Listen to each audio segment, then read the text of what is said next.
İmam Hüseyin Aleyhisselam son nəfəsində canı bədənindən çıxanda artıq bütün qurbanlarını verib, axı öləndə adam ən səmimi vaxtıdır adamın. Öləndə adam özünü gizlədə bilmir. Ən səmimi vaxtıdır. Düşmən deyir, gedim görüm bu, son nəfəsində bu, hər şeyini verib.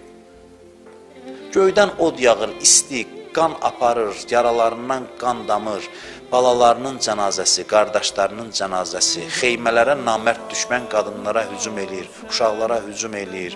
Elə bir vəziyyət, gözü qaralır, can verir. İndi başını bədəndən ayıracaqlar. Deyim, mənə maraqlıydı bu adamın halı ki, gedim görüm bu neynir axı bu qədər müsibətdən sonra. Deyir, gəldim, onun başının üstündə bunu düşmən danışır. Deyir, gördüm ki, zəif səslə nəsə deyir ki, eşitmək olmur.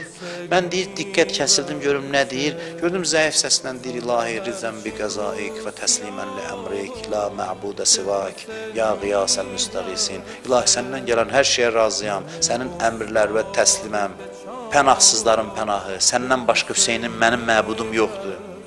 Deyir, gördüm, başdan ayağa razılıqdır bu adam, üzündən nur saçır.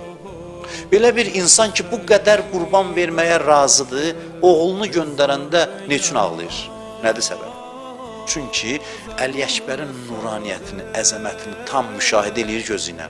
Görür ki, nə boydan nur gedir və görür ki, o nuru qılıncla doğram elirlər, deyir və aləd dünya bə'dəkəl əfa, Əli Əkbər kül olsun səndən sonra dünyanın başına.